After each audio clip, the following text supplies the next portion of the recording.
Shalom Bapak Ibu Saudara yang kasih oleh Tuhan. Puji Tuhan pada kesempatan sore hari ini saudara ya, kita boleh merasakan hadirat Tuhan, kita boleh merasakan berkat Tuhan.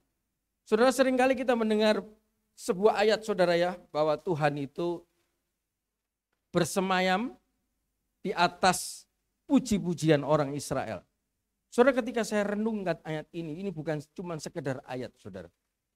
Tahukah saudara, sebelumnya kita belajar kalau kita menyembah Tuhan. Menyembah itu berarti juga memuji. Mengagungkan nama Tuhan. Tuhan kau baik. Tuhan kau Bapa kami, selalu memperhatikan kami, selalu menolong kami, juru selamat kami, pembuka jalan kami. Saudara, ketika saudara menyembah, memuji, itu ada hujan turun saudara di atas hidup saudara. Tapi tahukah saudara, di dalam Mazmur 22 ayat 3 dikatakan bahwa Tuhan yang kudus itu bersemayam. Saudara, ketika saya selidiki, arti kata bersemayam itu artinya adalah yasab, yang artinya to set place, to dwelling. Artinya saudara, ketika kita sedang memuji Tuhan, kita sedang menempatkan Yesus, menempatkan Tuhan itu sebagai Raja. Kita sedang mentabiskan Yesus Tuhan sebagai Raja pada waktu kita memuji Tuhan.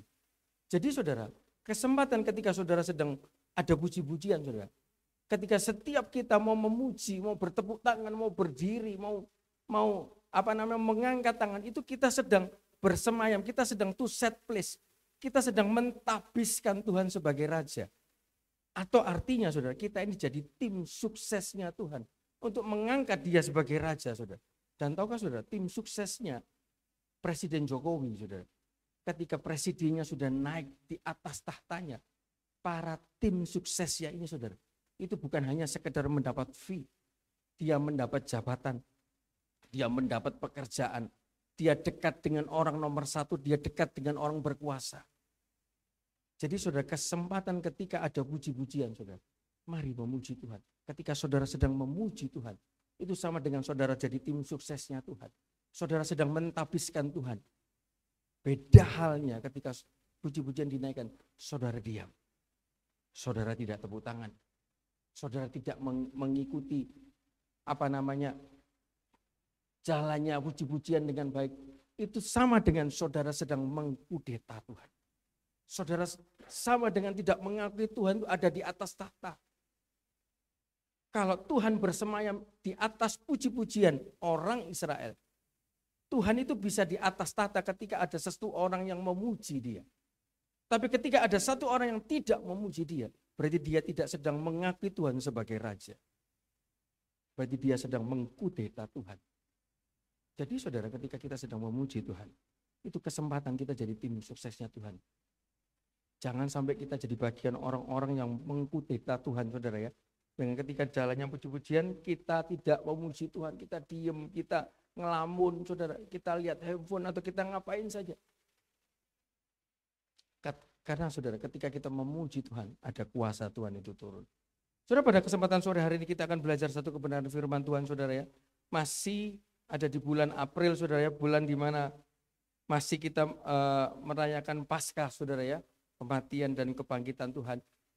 Kita sudah banyak belajar mengenai di perjanjian baru mengenai kematian Tuhan, bagaimana sengsaranya Tuhan, bagaimana Tuhan mati bangkit saudara ya, dan setelah bangkit Dia itu ngapain saja. Saudara, kita sudah banyak belajar itu. Tapi sore hari ini kita mau belajar sesuatu yang ketika saya berdoa, saudara, saya merenungkan, Tuhan bawa hal ini, saudara.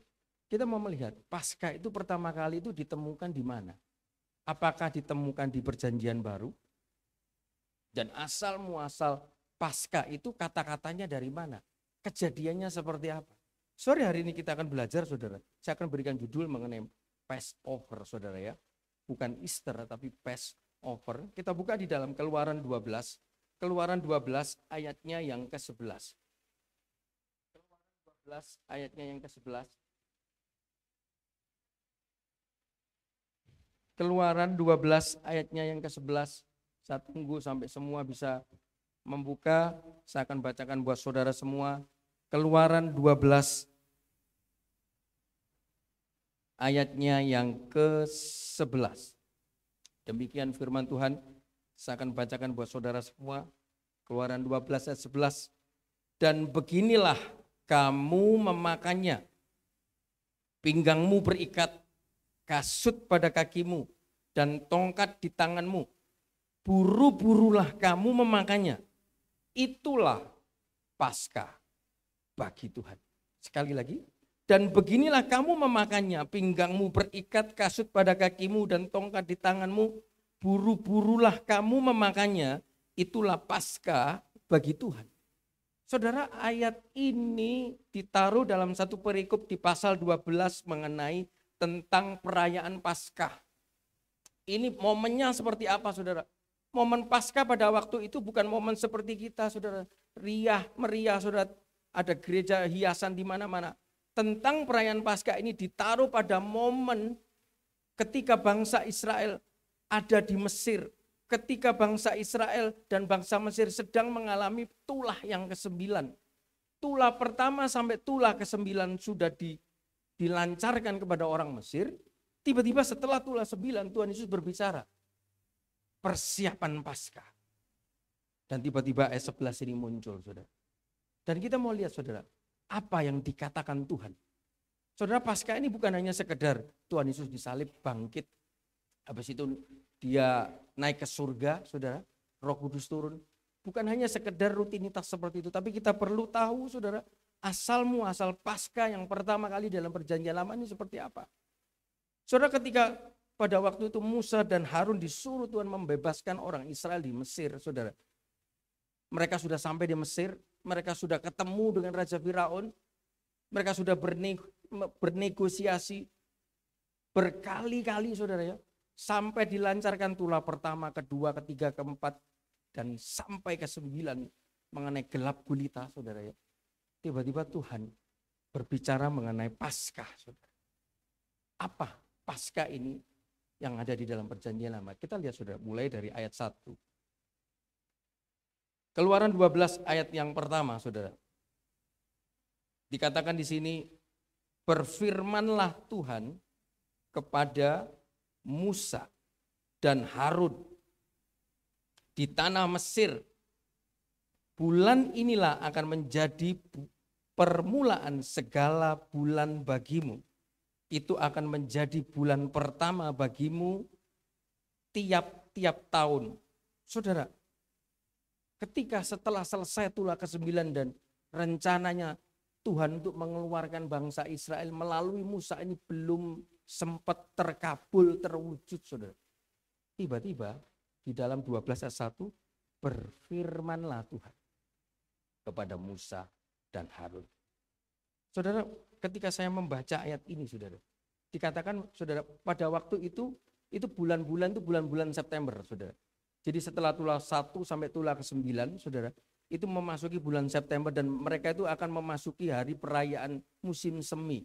Di mana pada waktu itu bangsa-bangsa Yahudi, saudara, perayaan musim semi itu mereka mengambil korban, habis itu dikorbankan, dagingnya dimakan dengan rempah-rempah, saudara, supaya tanah mereka subur. Dan mereka akan memasuki perayaan musim semi seperti biasanya. Di tengah-tengah tulah ke-9 itu, tiba-tiba Tuhan ngomong sama Musa dan Harun. Bulan inilah akan menjadi permulaan segala bulan. Saudara, ketika saya membaca ayat ini, saudara, berarti pada waktu Paskah pertama kali, itu momen Tuhan ngomong, ini jadi bulan awal.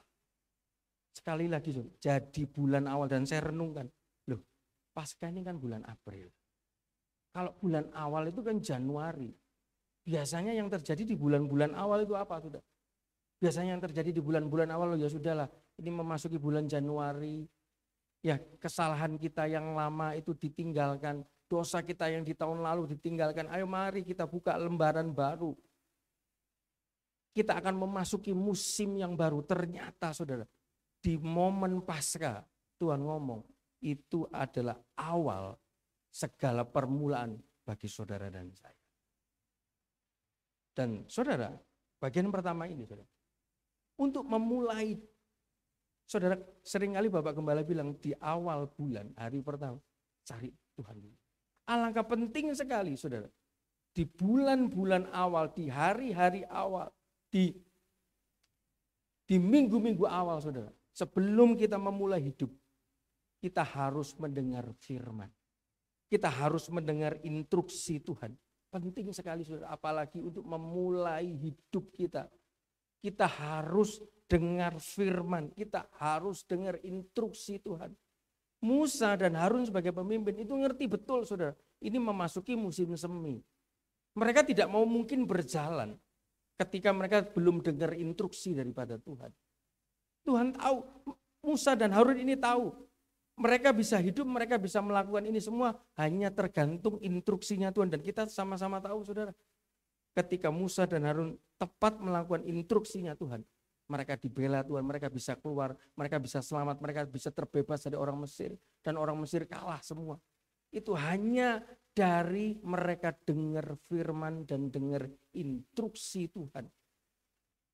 Saudara, di dalam Amsal 19:21, banyaklah rancangan di hati manusia.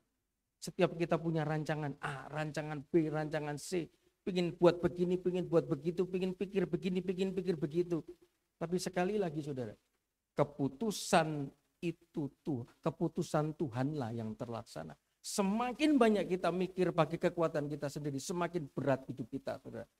Setiap kita tuh punya pemikiran berbeda-beda. Saudara dan saya itu pasti berbeda.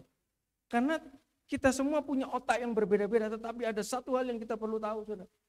Semakin banyak kita berpikir pakai kekuatan kita sendiri. Seperti Amsal dikatakan, banyak rancangan, banyak pikiran kita.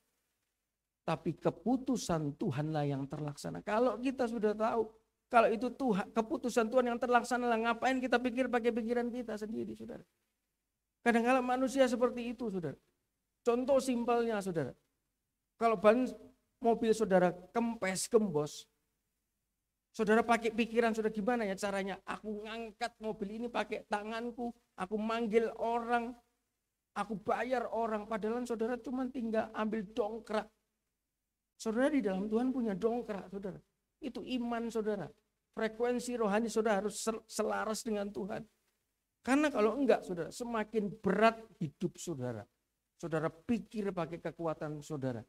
Pikiran kita itu kecil saudara. Kalau dibuka otak kita itu cuma berapa sentimeter. Sedangkan Tuhan saudara, bumi itu ada di genggaman tangannya dia. Saudara. Dan Musa dan Harun ini tahu saudara. Bukan mentang-mentang mereka ini sebagai pemimpin, dia ngatur segala macam bangsa Israel dengan semaunya sendiri. Mereka tunggu firman Tuhan, mereka tunggu instruksinya Tuhan. Apa instruksinya Tuhan? Nanti kita mau belajar saudara ya. Tapi ada hal yang lagi saudara yang saya pelajari di sini. Ketika Tuhan memberikan firman-Nya, ketika Tuhan memberikan instruksinya, kenapa kok kepada Musa dan Harun? Kenapa kok bukan kepada orang Israel? Kenapa kok bukan kepada orang Israel? Kan ada orang yang pintar yang lain, saudara. Kenapa kok bukan kepada Maryam? Satu, saudara. Musa dan Harun. Musa tentunya dia orang pilihan Tuhan. Musa tentunya dia orang yang taat dan mau setia melakukan perintah Tuhan. Kenapa kok bukan kepada Korah, Nadab dan Abihu? Mereka kan juga orang-orang canggih, termasuk salah satu 10 pimpinan yang dipilih oleh Musa pada waktu itu, saudara. Tidak, saudara. Tuhan hanya memberikan instruksi firman-Nya kepada Musa. Dan anehnya, saudara. Jelas Alkitab mengatakan berfirmanlah Tuhan kepada Musa di mana, saudara? Di tanah Mesir. Tanah Mesir itu tanah apa? Saudara? Tanah Mesir itu tanah perbudakan. Tanah Mesir itu tanah penindasan. Ternyata saudara, Tuhan itu bukan hanya sekedar ada pada orang-orang yang sedang diberkati. Bukan hanya sekedar kehadiran Tuhan ada kepada orang-orang yang sedang mengalami musisat. Ternyata Tuhan itu ada juga kehadirannya, pandangannya kepada orang-orang yang sedang mengalami penindasan. Sedang mengalami perbudakan, sedang mengalami lonely, kesendirian, kesusahan. Penindasan, terpojok, kekurangan, saudara, tidak bisa berpikir, merana, sakit. Saudara, di dalam Keluaran 3 ayat 7 dikatakan, ini bukti saudara, bahwa Tuhan itu bukan hanya untuk orang-orang yang diberkati, orang top, orang sukses. Tetapi dia juga ada pada orang-orang yang lagi susah, yang sedang berteriak kepada dia. Tuhan berfirman, aku telah memperhatikan dengan sungguh kesengsaraan umatku di tanah Mesir. Dan aku telah mendengar seruan mereka yang disebabkan oleh pengerah-pengerah mereka. Ya, aku mengetahui penderitaan mereka. Saudara kalau lagi susah, lagi kalau sudah pikiran saudara penuh, tidak bisa berpikir, waduh ini besok gimana ya, nanti gimana. Sudah jedok saudara ya, saudara teriak sama Tuhan. Ini loh saudara lihat, orang Israel ini lagi susah, lagi tertindas, dia ini teriak sama Tuhan. Dan dikatakan orang Israel mungkin tidak tahu Tuhan ngomong ini, karena Tuhan ngomong ini sama Musa. Tapi mungkin saudara tidak pernah dengar, nah aku ini dengar teriakanmu. Sabar dulu, kamu hari ini susah, ini loh sudah tak siapkan jalan 1 minggu ke depan. Ini sudah tak siapkan jalan 2 hari lagi. Sudah tak siapkan jalan 1 bulan lagi. Nah kamu sabar ya 1 tahun lagi ya. Sabar dulu ya, setia dulu ya. Tunggu saya dulu ya. Nanti setelah kamu sabar 1 tahun ini nanti aku punya rencana, ada jalan pintu terbuka. Kamu ketemu dengan ini, terima ini. Saudara, Tuhan itu tahu semuanya. Tapi Tuhan itu bukan seperti Mbak Google, ketika saudara tanya dia jawab. Tanya dia jawab. Tapi ini bukti di dalam Keluaran 3 ayat 7, saudara. Ketika orang Israel lagi kesusahan, lagi tertindas, lagi tidak punya jalan keluar, lagi buntu, lagi aduh ini aku mau pilih jalan mana, aku harus mau apa. Mereka berteriak sama Tuhan. Dan dikatakan saudara, Tuhan memperhatikan, Tuhan mendengar, dan Tuhan tahu penderitaan. Bukan hanya sekedar dia dengar, dia tahu, dia perhatikan. Dia ambil orangnya untuk membebaskan. Dia atur strateginya. Saudara, orang Israel berteriak bukan 1 hari 2 hari.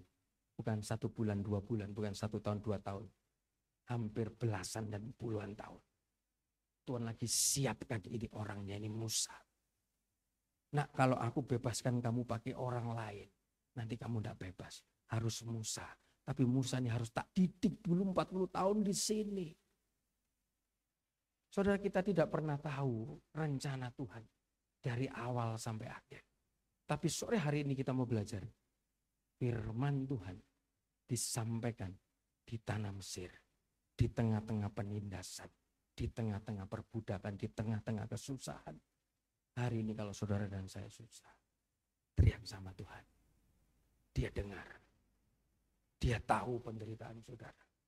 Dan dia, percayalah, dia Bapa yang punya rencana yang baik.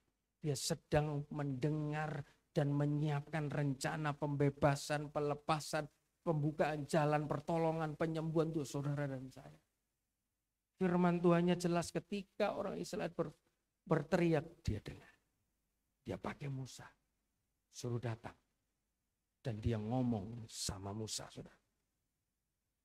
Saudara, tadi kita belajar, saudara. Firman Tuhan turun kepada Musa dan Harun. Saya berpikir lama juga di sini, saudara.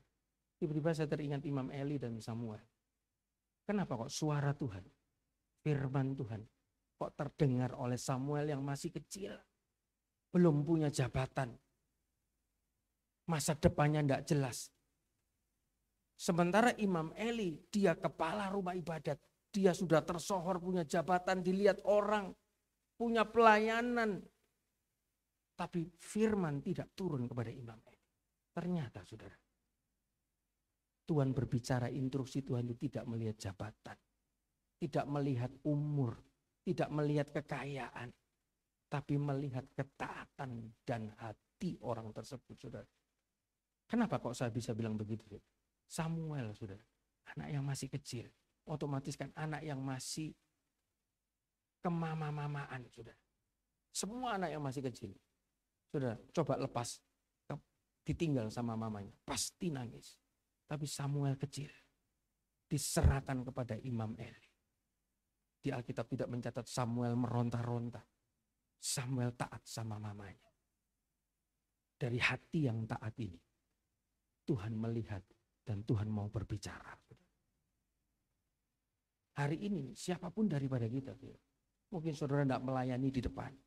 Saudara ada di tempat duduk, mungkin tidak ada yang kenal, tetapi ketika saudara punya hati yang mau dengar dan taat, siapapun saudara, berapapun umur saudara, siapapun saudara, apapun pekerjaan saudara, tapi ketika saudara punya hati seperti Samuel, firman Tuhan, instruksi dari Tuhan, juga bisa turun, juga bisa saudara dengar. Kenapa kok instruksi Tuhan tidak turun kepada Saul? Saul itu juga raja, penguasa kaya, turunnya kepada Daud, saudara. Jongosnya Saul. Daud punya hati yang taat juga dan hati yang tulus.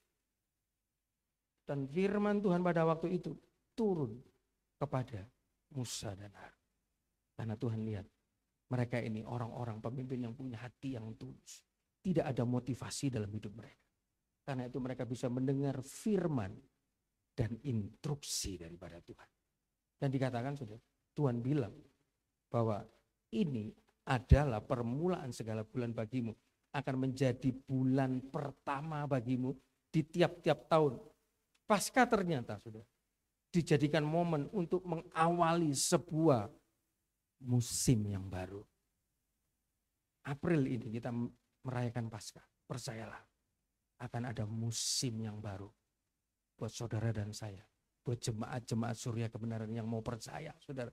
Mau dengar firman Tuhan ini, ya amin. Kemarin musimku susah, kurang. Ini Paskah, musim yang baru, amin. Tuhan akan tolong, Tuhan akan buka jalan, Tuhan akan sertai saya. Karena Tuhan sendiri mengatakan, saudara, ini awal hal yang baru, akan ada musim yang baru. Dan Tuhan bilang, saudara, akan menjadi permulaan segala bulan bagimu. Jadi bulan-bulan yang lalu tidak dianggap. Bulan-bulan yang sudah dilakukan bangsa Israel, Musa dan Harun, orang Mesir Januari sampai September sudah tidak dianggap, saudara. Itu artinya juga apa, saudara? Memperbarui tatanan yang sudah ada. Memperbarui kelakuan-kelakuan kita, apa yang sudah saudara dan saya lakukan hari-hari kemarin. Siapa yang sempurna? Tidak ada yang sempurna, saudara. Januari sampai April, coba angkat tangan siapa yang tidak pernah berbuat dosa. Saudara, tidak ada daripada kita yang sempurna. Pasti ada kesalahan Januari sampai April. Tapi di momen Paskah ini firman Tuhan mengatakan bukan hanya sekedar musim yang baru. Kita perbaiki tatanan hidup kita. Kita perbaiki kesalahan kita. Apa yang sudah kita lakukan Januari sampai April, saudara. Dan digunakan sebagai lambang kedatangan Kristus. Saudara, Paskah ini juga sebagai pelambang kita harus siap sedia. Kedatangan Tuhan bukan akan diperlambat, tapi kedatangan Tuhan sudah dekat, saudara. Di momen Paskah, pada waktu itu Musa dan Harun, ketika dia mendengar firman, ketika dia mau mendengar instruksi daripada Tuhan. Saudara, tidak gampang, saudara. Musa dan Harun ini harus ketemu dengan orang nomor satu pada waktu itu. Sementara Musa ini adalah buronan. Musa sudah membunuh orang Mesir, dia lari dan dia kembali lagi. Musa bukan siapa-siapa. Harun juga bukan siapa-siapa. Tapi tahukah saudara, ketika kita dengar firman, kita mau menjalankan instruksinya Tuhan, biarpun susah, biarpun tidak masuk akal logika pikiran kita. Saudara lihat di gambar, kenapa kok itu wajahnya Musa sama Harun itu putih, sudah. Karena ketika mereka ketemu dengan Firaun, mereka diselimuti, diselubungi dengan kemuliaan Tuhan. Karena Firaun bisa saja membunuh Musa dan Harun. Apa susahnya membunuh semut kecil di rumah kita sendiri? Mesir itu rumahnya Firaun. Musa, Harun cuman pendatang. Mereka sudah buat kerusuhan. Itulah pertama, kedua, ketiga, keempat, kelima, sampai ke-9. Bangsa Mesir porak-poranda, rusuh, membuat keramaian. Siapa ini biang keladinya? Musa dan Harun. Tapi kenapa Musa dan Harun sepertinya untouchable, tidak terjamah? Karena dia sedang menjalankan instruksi daripada Tuhan.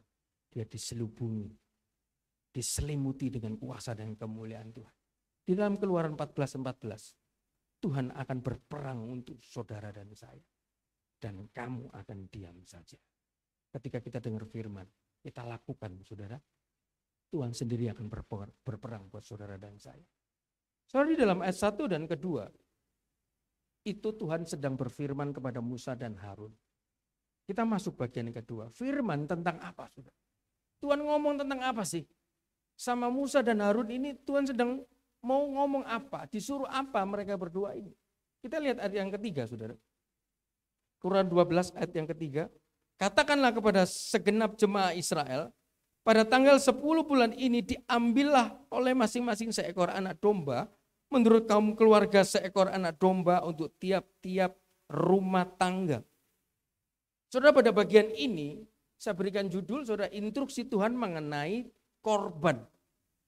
Jadi pada waktu itu situasinya saya gambarkan setelah tulah ke-9 mau masuk tulah ke-10, saudara. Tuhan sebelum masuk tulah 10 sama Tuhan itu dipersiapkan dulu. Nanti tulah ke-10 ini akan jadi duka cita di mana-mana, akan ada kematian besar-besaran. Tapi untuk lolos dari kematian ini, kamu harus berkorban. Saudara tidak tanggung-tanggung. Kalau saudara baca di dalam ayat 3-9, korbannya harus domba jantan. Domba yang tidak bercela. Domba yang baru berumur 1 tahun.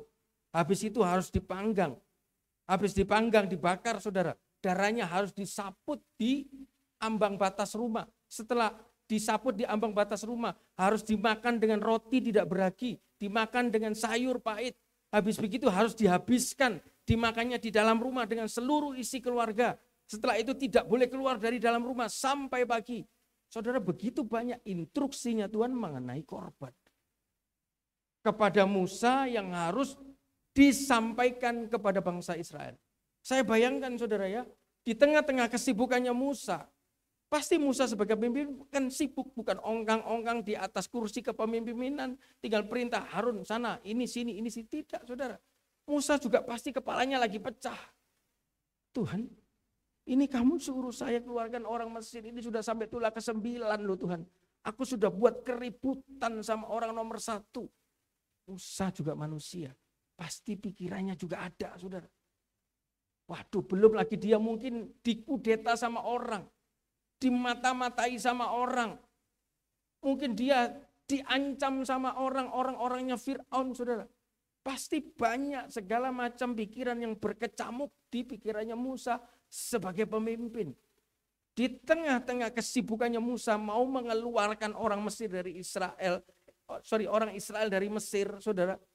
Dengan tulah 1 sampai tulah 9, tiba-tiba Tuhan kasih kerjaan baru. Saudara, udah gampang. Saudara jangan hanya berpikir, Musa kamu ngomong sama jemaah Israel. Saudara, zaman dulu tidak ada handphone. Sekarang kalau kita tinggal masuk grup, ting. Ibadah nanti tanggal sekian-sekian, semua sudah berapa orang yang lihat. Tapi zaman dulu dikatakan di dalam ayat yang ketiga, katakanlah kepada segenap jemaah Israel. Berarti harus seluruh orang Israel. Bagaimana caranya mengumpulkan 2 juta orang Israel? Bagaimana caranya ngomong sama 2 juta orang Israel langsung? Karena perintah Tuhan suruh mengatakan kepada segenap seluruh jemaah Israel. Di satu sisi dia sedang mungkin punya beban pikiran. Sudah. Tuhan tulah 1 sampai 9 belum selesai. Tantangan, intimidasi, serangan. Tuhan itu loh, orang itu masih serang. Aku suruh ini lagi, ini ya apa Tuhan. Tapi saudara, poin yang ini kita mau belajar, saudara. Di tengah-tengah kesibukan kita apapun juga, saudara ya. Banyaknya kerepotan apapun yang sedang kita ada berkecamuk dalam pikiran kita. Tapi kita harus tetap mengutamakan apa yang menjadi maunya Tuhan. Saudara, seperti tadi pagi saya berpikiran secara jasmani. Lebaran ngapain, saudara? Kok jalan terus? Tapi ketika Tuhan itu punya mau, siapa yang bisa melarang? Saudara, sama ini seperti Musa. Di tengah-tengah dia sedang sibuk segala. Saudara, Musa itu pada waktu itu, jangan saudara bayangkan sedang enak duduk di kantor, saudara, pakai AC, kipas-kipas sedang makan. Pasti pikirannya juga cepot-cepot, saudara. Berhadapan dengan orang nomor 1. Dia ada di daerah Mesir. Di daerah bukan daerah kekuasaan dia, saudara. Saya ada tinggal di Surabaya. Ketika saya dikirim di Bandung, saya tidak punya siapa-siapa. Tiba-tiba ada orang sedang tekan intimidasi saya, polisi lagi, saudara. Saudara, saya bisa lari kemana? Saya cuma bisa lari ke atas. Banyak pikiran berkecamuk ketika saya ada di Bandung. Saya cuma mengandalkan mes saya 3x3, saudara. Setiap subuh saya berdoa, Tuhan tolong Tuhan. Aku tadi diancam sama orang itu. Dilempar kertas, dibanting pistol Tuhan. Kamu tidak tahu siapa saya. Tuhan aku tidak bisa apa-apa, aku bukan siapa-siapa. Saya mengalami hal itu. Sama seperti Musa, Tuhan. Itu bukan daerah kekuasaan dia. Tapi tiba-tiba sama Tuhan, kamu ngomong ya, sama jemaat Israel, dikasih kerjaan baru. Saudara, Matius 6 ayat 33. Ketika kita mau mencari dahulu kerajaan Allah, mengutamakan Tuhan terlebih dahulu, saudara. Semuanya, saudara. Entah itu pekerjaan, entah itu pasangan, entah itu hutang piutang kita, entah itu sakit penyakit, entah itu keluarga, entah itu apapun problem kita. Ketika kita mau mengutamakan Tuhan, saudara, semuanya Tuhan akan tambahkan. Dan bukan hanya itu, saudara. Di dalam Keluaran 23 ayat 25 sampai 26. Keluaran 23 ayat 25 sampai 26. Saya akan ajak saudara membaca Keluaran 23. Tetapi kamu harus beribadah kepada Tuhan Allahmu, maka Ia akan memberkati roti makananmu dan air minumanmu, dan aku akan menjauhkan penyakit dari tengah-tengahmu. Ayat 26. Tidak akan ada di negerimu perempuan yang keguguran atau mandul. Aku akan menggenapkan tahun umurmu. Saudara, ketika kita mau cari Tuhan, lebih dahulu mau beribadah kepada Tuhan. Saudara, bukan hanya sekedar janjinya, roti makanan kita diberkati oleh Tuhan, itu berarti saudara. Saudara, kita tidak perlu takut akan apa yang harus kita makan. Kita tidak perlu takut bukan hanya roti makanan kita, kita dijauhkan dari sakit penyakit. Dan dikatakan tidak ada yang mandul. Berarti kalau saya balik, berarti kalau ada orang mandul mungkin juga dia jarang ibadah. Kalau saya balik, saudara, kalau ada orang sakit mungkin juga ibadahnya tidak sungguh-sungguh sama Tuhan. Karena janjinya, saudara, ketika orang itu beribadah, ini firman Tuhan yang ngomong, saudara, roti makanan minumannya diberkati dan dijauhkan dari sakit penyakit. Lah kalau sampai orang ibadah masih sakit, nah firman ini kan nyambung, saudara. Lah kalau orang ibadah masih mandul, firman ini kan nyambung, karena janjinya ketika orang itu ibadah, makanan minumannya, sandang pangannya akan diperhatikan sama Tuhan. Hidupnya akan sehat, tidak ada kemandulan dalam hidupnya. Sama juga seperti Musa dan Harun ini, saudara. Ketika di tengah-tengah kesibukan Musa dan Harun, dia tetap menyempatkan diri mau mendengar instruksi Tuhan. Entah dia mengurus keribatan dengan jumlah orang Israel begitu banyak, posisinya orang Israel, coba panggilin tuh orang Israel masih di sana, suku ini masih di situ, ayo kumpul semua. Saudara bayangkan betapa susahnya mengumpulkan 2 juta orang. Jemaat saja disuruh kumpul saja susah, saudara kebenaran. Kumpul ya di belakang, cuman berapa ekor, sudah belum ratus, susah. Tapi ini saudara lihat, mengumpulkan segenap jemaat Israel, bukan pekerjaan yang mudah, saudara. Tapi Musa tetap melakukan, karena itu kita melihat berapa banyak breakthrough yang dihasilkan oleh Musa. Orang yang melakukan firman, orang yang mau mengutamakan Tuhan, saudara.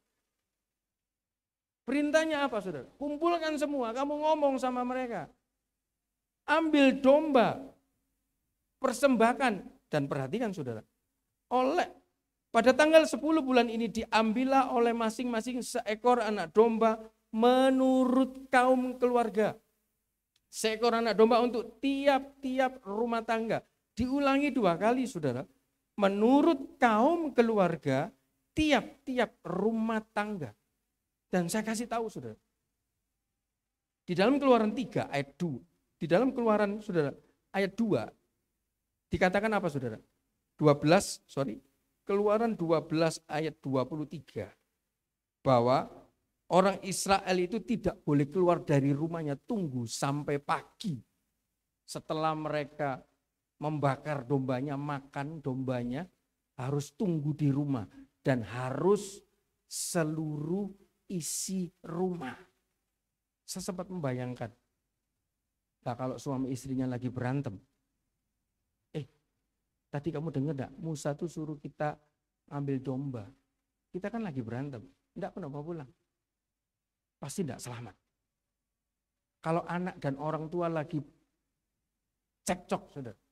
Anak keluar dari rumah, Tapi pada waktu itu perintah dinyatakan, malam hari ini tanggal 10, seluruh anggota keluarga harus kumpul di rumah masing-masing. Bakar domba, makan, tunggu sampai pagi. Enggak. Saudara coba bayangkan, pasti anak itu mati. Karena apa, saudara?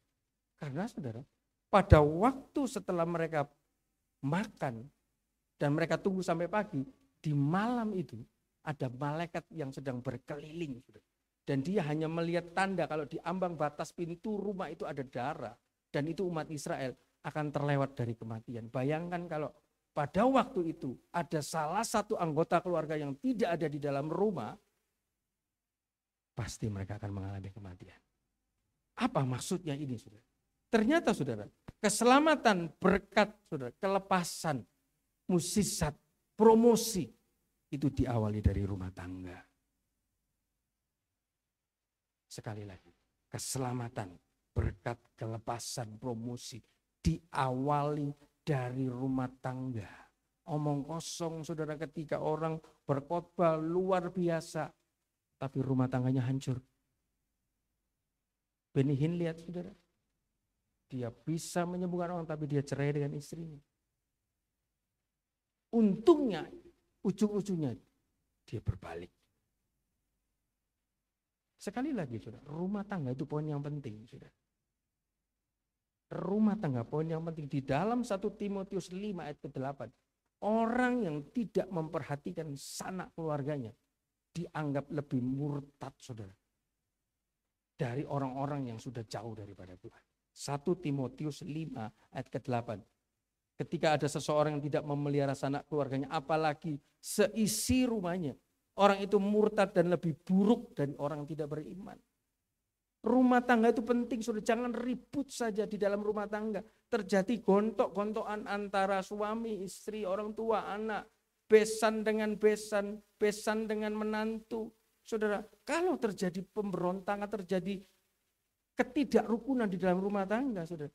Kalau zaman itu, waktu itu, tanggal 10 itu, waktu makan korban, itu ada masalah dalam rumah tangga, mereka tidak mau ketemu. Males kalau aku pulang rumah, aku lihat mukanya orang itu. Loh, ini disuruh Musa, disuruh biar no. Aku enggak mau di rumah, aku mau keluar. Saudara, apa yang terjadi? Orang itu pasti juga akan mati, saudara. Karena perintahnya, mereka harus ada di dalam rumah sampai pagi. Saudara, penting sekali kita jaga rumah tangga kita. Saudara, kadang ada kalanya, saudara, ya, teman sekolah, orang tua, anak saya, saudara, ketika dia melahirkan anaknya tidak punya dubur, saudara. Anaknya tidak punya dubur, jadi tidak punya lubang kotoran di belakang. Orang tuanya harus mengeluarkan uang kurang lebih 1 miliar untuk membuat saluran dubur, saudara. Dan itu pun tidak sempurna. Dan ketika ditanya, loh, uang 1 miliar dari mana? Ya sudah, aku cari di mana-mana untuk anak. Untuk namanya anak. Sementara anak itu tidak tahu perjuangan orang tua. Saya bayangkan, saudara, ketika anak ini dewasa, dia sudah sekolah, sudah kuliah, sudah punya pasangan, masih ingat gak dia dengan orang tuanya? Berapa banyak anak-anak yang sekarang, saudara, merasa dia sudah punya uang, sudah punya posisi, dia lupa dengan orang tuanya. Makanya ada pepatah, kasih orang tua sepanjang masa, kasih anak hanya sepanjang kala. Orang tua kalau mengeluarkan uang buat anak, itu tidak berpikir. Tapi ketika anak sudah dewasa, mau keluar uang buat orang tua, dia mikir 1000 kali. Karena itu saya sering ngomong sama istri saya, berapapun orang tua meminta, kamu lihat di rekening. Itu orang tuamu juga orang tua saya. Kasih. Demikian juga dengan saya. Berapapun orang tua saya minta kalau dia butuh. Karena kamu hidup dengan saya cuman baru 6 tahun. Papa mama saya sudah hidup dengan saya hampir 42 tahun. Saudara, keselamatan berawal dari rumah tangga. Anak-anak yang bisa menghormati orang tua. Berapa banyak anak-anak yang sekarang itu pikir 2 kali. Saudara, anak-anak sering kali Bapak Gembala bilang orang tua merawat 10 anak bisa. Tapi anak 10 merawat 1 orang tua belum tentu bisa. Saya berusaha dengan istri saya. Kalau senang, saya tidak mau saya dan kamu saja yang senang. Kalau kita senang, keluargamu dan keluarga saya harus senang semua. Karena saya tidak mungkin kawin dengan kamu kalau tidak ada orang tuamu. Bagaimanapun bentuk orang tuamu. Kamu juga tidak bisa kawin dengan saya kalau tidak ada orang tua saya. Bagaimanapun bentuk sifat karakter orang tua saya. Ketika kita sudah jadi satu. Orang tua saya, orang tuamu. Orang tuamu, orang tua saya. Keselamatan datang dari rumah tangga. Kalau ada rumah tangga orang Israel lagi bermasalah dan mereka tidak mau satu rumah, pasti ada kematian di sana. Dan di sini sudah dijelaskan bahwa setiap kaum keluarga, setiap rumah tangga harus mempersembahkan domba. Tidak dikatakan kalau rumah tangga yang mampu boleh domba kecil, kalau rumah tangga yang tidak mampu boleh burung tekukur. Tidak, saudara. Di perjanjian lama imamat boleh, saudara ya. Kalau orang mampu boleh bawa domba, kalau tidak mampu boleh bawa burung tekukur. Saudara, itu ada di dalam imamat. Tetapi di sini Tuhan tidak bilang semua apapun bentuk kamu kurang atau tidak kurang. Pokoknya seolah-olah Tuhan mau kamu harus ambil domba jantan. Kamu harus ambil domba yang tidak bercela. Kamu harus ambil domba yang berumur 1 tahun. Kamu harus bakar. Kamu harus makan dengan roti tidak beragi. Kamu harus makan dengan sayur pahit. Saudara, disuruh memberikan persembahan korban. Domba yang tidak bercela. Saudara, ini apa maksudnya? Saya merenungkan. Tiba-tiba saudara, mohon maaf saudara, sekali lagi, mohon maaf. Saya ingat ketika saya membawa kantong persembahan. Ada orang yang 2 kali dia mau dengan setia kasih. Tapi sering dan juga tidak jarang saya mengalami penolakan. Saudara, pada waktu itu saya masih belum mengerti.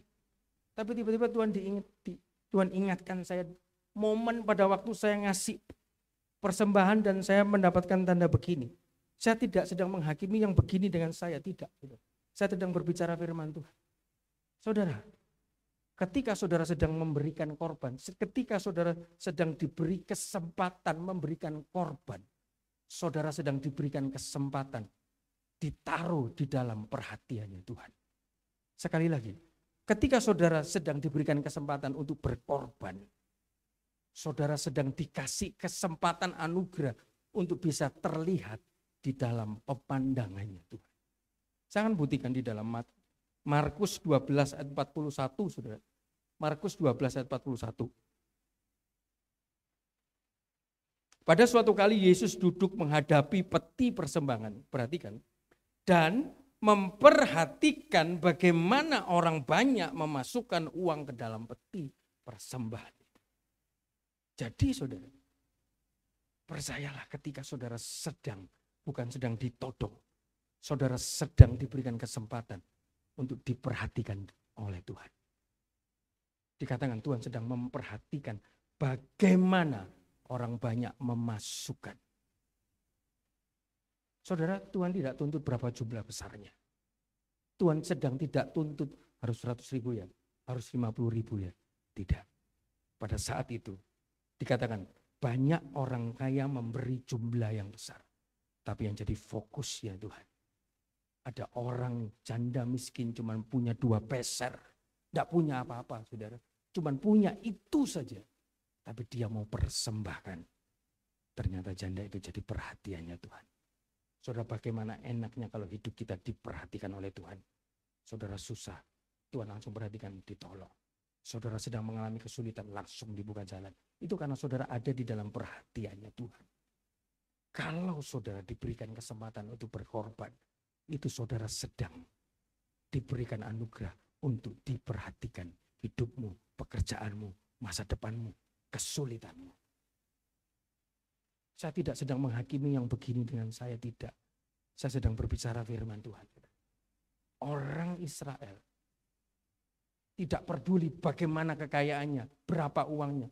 Tuhan cuma minta domba jantan, tidak bercela, umur 1 tahun. Itu berarti mereka dikasih kesempatan untuk memberikan korban. Dari ayat 3 sampai ayat 9, saudara. begitu jelas instruksinya Tuhan. Jantan tidak bercela, umur setahun dipanggang, makan pakai roti tidak beragi, sayur pahit, dimakan satu rumah, tidak boleh keluar sampai pagi. Bagaimana cara makannya? Tadi instruksi mengenai korbannya. Sekarang instruksi bagaimana cara memakannya. Di dalam ayat 10 sampai ayat 11, saudara, kita mau lihat bagaimana cara makannya. Janganlah kamu tinggalkan apa-apa dari daging itu sampai pagi. Apa yang tinggal sampai pagi, bakarlah habis dengan api dan beginilah kamu memakannya. Pinggangmu berikat, kasut pada kakimu, dan tongkat di tanganmu, buru-burulah kamu memakannya. Itulah Paskah bagi Tuhan. Saudara, saya ketika merenungkan ayat ini, saya mundur sejenak. Saya bayangkan kalau saya disuruh makan ada stik, saudara, stik domba. Disuruh makan tetapi disuruh pakai sabuk yang seret. Pinggangmu harus berikat. Pakai sepatu ya sepatulah. Bawa tongkat dan makannya harus buru-buru. Coba bayangkan, saya bayangkan ketika diri saya ketika ada stik domba, stik di Boncave saudara, atau wagyu, stik wena sudah habis dibakar, lagi mau makan, tapi makannya dikatakan harus buru-buru. Ini semua ada artinya. Kita mulai satu persatu saudara. Sebelum kita lihat cara makannya, anehnya saudara, kenapa kok harus dimakan sampai habis? Kenapa kok tidak boleh ada sisa? Kalaupun ada sisa, harus dibakar habis. Seolah-olah Tuhan tidak mau ada, Tuhan tak simpennya buat bekal ya. Saya pikir, saya renungan loh, kenapa ya? Kan mereka mau keluar dari Mesir. Mereka akan mengarungi perjalanan panjang. Kan mungkin itu bisa jadi bekal seminggu, 2 minggu. Kenapa kok harus dimakan habis? Kenapa kok tidak boleh ada sisa? Kenapa kok tidak boleh bawa bekal? Kenapa kok tidak boleh ada persediaan makanan? Kenapa? Saudara, saya renungkan itu, saudara. Dan ketika saya renungkan, tiba-tiba saudara, Allah itu mau supaya mereka bergantung sepenuhnya kepada Tuhan, bukan kepada bekalnya mereka. Tuhan tuh mau bergantung seperti sudah untuk urusan makananmu sehari-hari, untuk urusan perutmu, untuk urusan rumah tanggamu, untuk urusan masa depanmu. Sudah, kamu enggak usah repot kanan kiri segala macam, bergantung sama saya. Tuhan bilang harus habis. Tidak boleh ada bekal. Tidak boleh ada persediaan. Allah ingin supaya mereka bergantung kepadanya untuk makanan mereka sehari-hari. Dan tidak khawatir akan hari esok. Dia yang menuntun mereka dan dia juga yang akan beri makan mereka. Dan akhirnya kita tahu sudah, sama Tuhan diberi makan. Roti dikasih, daging dikasih. Saudara, kadang orang itu pusing dengan segala macam bekal. Tuhan, ya apa Tuhan? Aku sudah umur segini. Tuhan, ya apa Tuhan? Aku tidak punya duit. Tuhan, ya apa Tuhan? Besok mau makan apa? Tuhan, ya apa Tuhan? Ini dompet dibuka kok tinggal 4.000. Tuhan, ya apa Tuhan? Buku tabungan dibuka kok tinggal 32.000. Berapa banyak orang pusing dengan bekal-bekal ini yang membuat mereka itu lupa bahwa mereka itu punya Tuhan yang bisa beri makan, yang bisa sediakan segala macam. Sekalipun saudara tidak punya bekal, percayalah saudara tidak akan kekurangan satu apapun juga. Sekali lagi, sekalipun saudara tidak punya bekal, tidak punya persediaan, asal saudara mengandalkan Tuhan, saudara tidak akan kekurangan sesuatu apapun juga. Buktinya di mana saudara? Lukas 22 ayat 35. Bisa dibuka, dikeluarkan. Lukas 22 ayat 35. Lukas 22 ayat 35. Ini Tuhan sendiri berkata kepada murid-muridnya. Lalu ia berkata kepada mereka, ketika aku mengutus kamu dengan tiada membawa pundi-pundi, tiada membawa bekal, tiada membawa kasut, adakah kamu kekurangan apa-apa? Jawab mereka, suatu pun tidak. Loh, aneh saudara. Tuhan suruh murid-muridnya, kamu ke sana, ke sana, ke sana, ke sana. Tapi tidak diberikan bekal, tidak bawa pundi-pundi, tidak ada kasut. Tapi anehnya, mereka tidak kekurangan suatu apapun juga. Intinya apa saudara? Ketika saudara berjalan menjalani hidup sesuai dengan instruksinya Tuhan, sesuai dengan firman Tuhan, saudara tidak akan kekurangan apapun juga. Sekalipun saudara tidak punya bekal. Tuhan mau didik orang Israel, biarpun kamu makanan ini tidak habis, jangan kamu bawa. Bergantung sepenuhnya sama saya. Nanti saya sendiri akan beri kamu makan. Nanti saya sendiri akan jagain kamu. Dan dikatakan saudara, makan korban domba. Domba yang tadi dipanggang harus dimakan. Paskah makan domba. Berarti kan makan Kristus. Makan firman. Sekali lagi, makan domba yang dibakar tadi harus dimakan. Berarti kan domba gambaran Tuhan Yesus. Kita makan Yesus. Yesus gambaran firman Tuhan. Kita makan firman. Tapi makan firmannya harus satu rumah. Saudara, berapa banyak sekarang pengajaran-pengajaran dari berbagai macam aliran. Makanya harus satu keluarga. Hari ini mungkin, waduh ini firman cocok buat suami saya. Suami saya enggak datang. Waduh, emangnya istri saya enggak datang. Waduh, saya kepingin loh, istri saya itu ke gereja sama saya. Saya kepingin loh, orang tua saya ke gereja sama saya. Jadi kita sama-sama satu keluarga, dengar satu firman, makan firman, satu rumah. Saudara berdoa. Berapa banyak saudara yang suaminya dengar di sini, istrinya dengar di sana, anaknya dengar di sana. Tidak satu rumah. Dikatakan Tuhan, makan dombanya harus di dalam rumah, satu rumah, seisi keluarga. Ada berapa banyak sekarang keluarga-keluarga yang kadang di sana, kadang di sini. Saudara berdoa, saya pun juga berdoa, saudara. Dikatakan ini makan korban dombanya, Kristusnya harus satu rumah. Kadang papanya setia, tapi anaknya yang satu setia, tapi satunya tidak mau ikut ke gereja. Kadang ini orang tuanya setia, tapi anaknya tidak setia. Tapi anaknya setia, kadang orang tuanya tidak setia. Belum satu rumah. Saudara berdoa, karena makan dombanya, makan firmannya, satu rumah, satu keluarga. Kalau belum, saudara berdoa. Berapa banyak yang demikian, berapa banyak saudara, ada ibu-ibu, aku kepingin suamiku juga melayani sama dengan saya, berdoa. Karena kan belum makan firman, makan Kristus satu rumah. Sama seperti ini, perintahnya Tuhan harus makan satu rumah. Dan bukan hanya demikian, pinggangnya harus berikat. Saudara bayangkan ada stik tadi, saudara pakai sabuk serat. Loh, Tuhan ini mau gewansya, mau guyonan. Disuruh makan tetapi disuruh pakai sabuk yang berikat, yang kerat. Seperti ada kekang. Saudara ternyata, saudara, Tuhan mau kita belajar untuk mengkonsumsi hal-hal duniawi.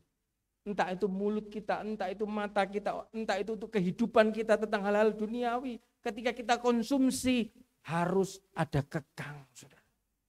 Jangan dilasatkan. Oh, mentang-mentang dapat berkat, wah aku kepingin beli itu, beli. Hatiku kepingin beli itu, beli. Pengen kesini, ayo pergi. Pengen makan ini, ayo. Baju ini, sepatu ini, mobil ini, sepeda ini. Perhiasan ini, kalung ini. Kacamata ini, sabuk ini. Saudara, kita harus punya kekang. Pinggang kita harus berikat. Dikatakan saudara, pinggangmu harus berikat. Kenapa saudara? Seolah-olah saudara tidak boleh makan terlalu kenyang. Tidak boleh serakah, dimakan semua. Saudara, saudara jangan terlena dengan apa yang ada di dekat kita. Rumah, uang, mobil, pekerjaan, harta, jabatan. Semua yang ada di dekat kita. Jangan terlena saudara. Kita harus pakai sabuk kekang. Itu semua sementara. Kolose 3 ayat kedua, kalau kita sudah mati bersama Kristus, pikirkanlah pikiran yang di atas, bukan pikiran duniawi. Karena yang di sekitar kita yang kelihatan ini cuma sementara. Selain pakai pinggang berikat, dikatakan harus pakai kasut pada kakimu. Kenapa saudara? Ada pemisah antara cara hidup orang Kristen dengan cara hidup dunia. Roma 12 ayat 2. Jagalah supaya hidupmu jangan serupa dengan dunia ini.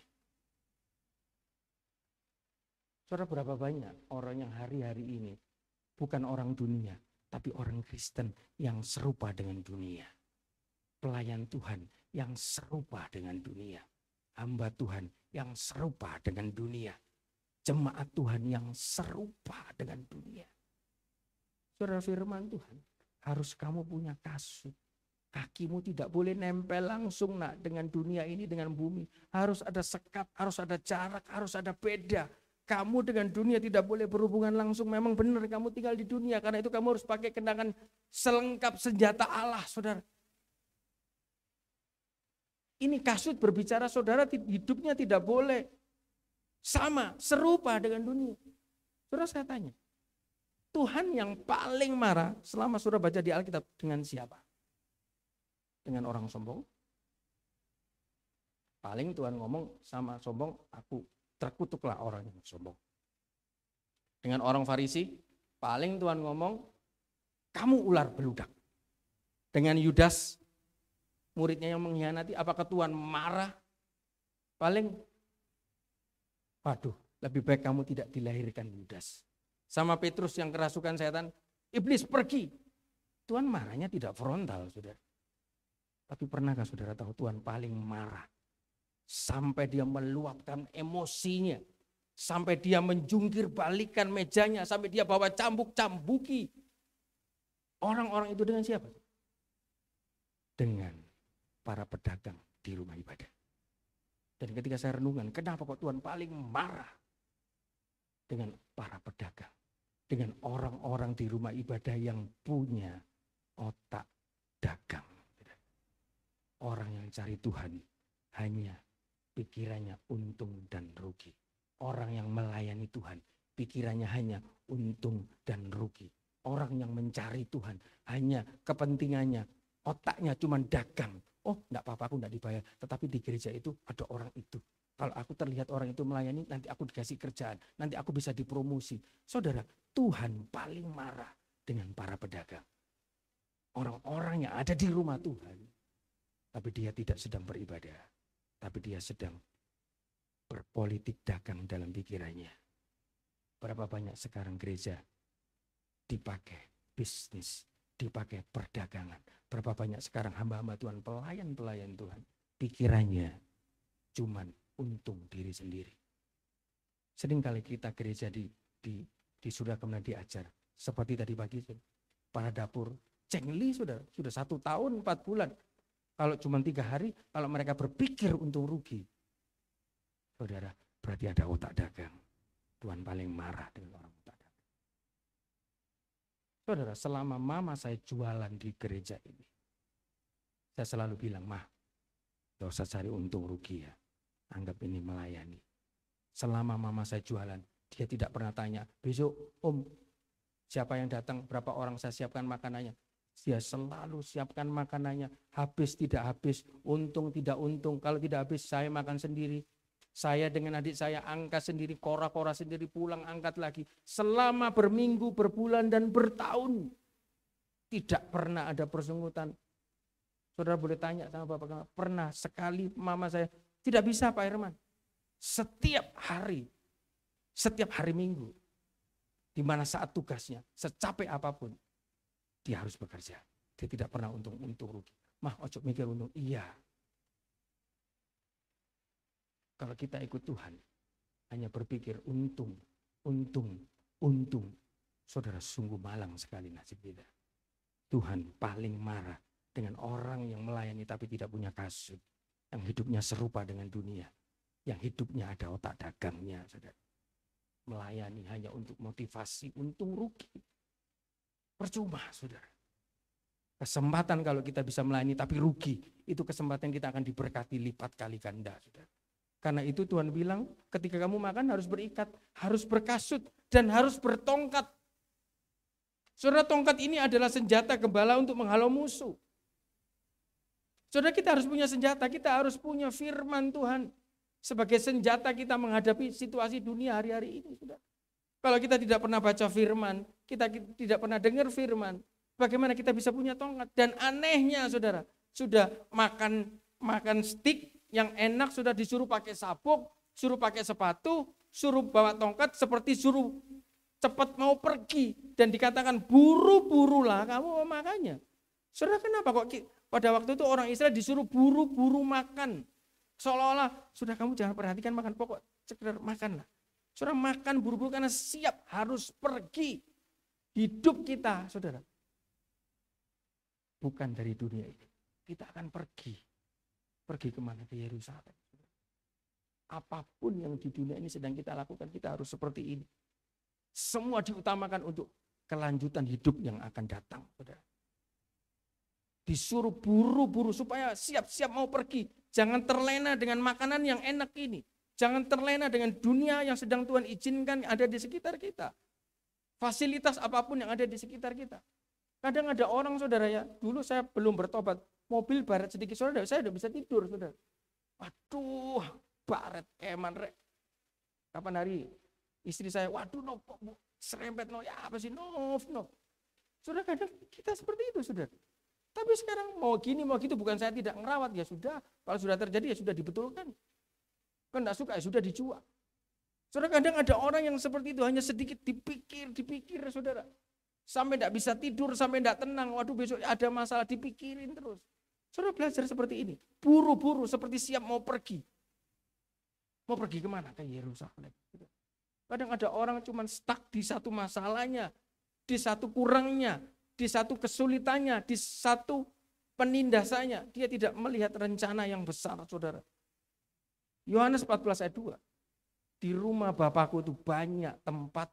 Dia sedang menyediakan tempat. Itu tujuan kita di sana, saudara. Bukan di sini. Berapa banyak orang fokus hanya di sini. Pekerjaan diperbesar. Tapi pelayanan diperkurang. Kalau urusan kerja, jam-jam tertentu dibelani, saudara. Tapi kalau untuk urusan Tuhan. Saudara ingat, saudara. Buru-buru memakainya. Waktunya sudah tidak lama lagi. Ibrani 10 ayat 37. Bisa dibuka Ibrani 10 ayat 37. Dikatakan apa, saudara? Ibrani 10 ayat 37. Sebab sedikit, bahkan sangat sedikit waktu lagi. Dan ia akan datang. Sudah akan ada tanpa menangguhkan kedatangannya. Hari ini kalau masih ada masalah dalam satu rumah tangga, cepat selesaikan. Hari ini kalau mungkin ada hutang belum selesai, cepat selesaikan. Kalau ada apapun, cepat selesaikan, saudara. Karena sudah tidak lama lagi. Hidup kita ini, saudara, bukan di sini. Nanti ada satu tempat yang Tuhan sudah sediakan. Bagian terakhir tadi kita sudah belajar bagaimana instruksinya Tuhan ke Musa, bagaimana instruksinya mengenai korbannya, bagaimana instruksinya mengenai cara makannya. Dan setelah semua itu terjadi, saudara, ini bagian terakhir, saudara. Saya harap minta waktu 5 menit, saudara. Bagian terakhir ayat 12-13. Setelah mereka kumpul satu rumah, ambil domba jantan, dibakar, dimakan satu rumah, dan diam sampai pagi. Apa yang terjadi, saudara? Ayat 12-13. Sebab pada malam ini aku akan menjalani tanah Mesir dan semua anak sulung dari anak manusia, sampai anak binatang akan kubunuh. Kepada semua Allah di Mesir akan kujatuhkan hukuman, akulah Tuhan, dan darah itu menjadi tanda. Perhatikan, darah itu menjadi tanda bagimu pada rumah-rumah di mana kamu tinggal. Apabila aku melihat darah itu, maka aku akan lewat pada kamu. Jadi tidak akan ada tulah kemusahan di tengah-tengahmu apabila aku menghukum.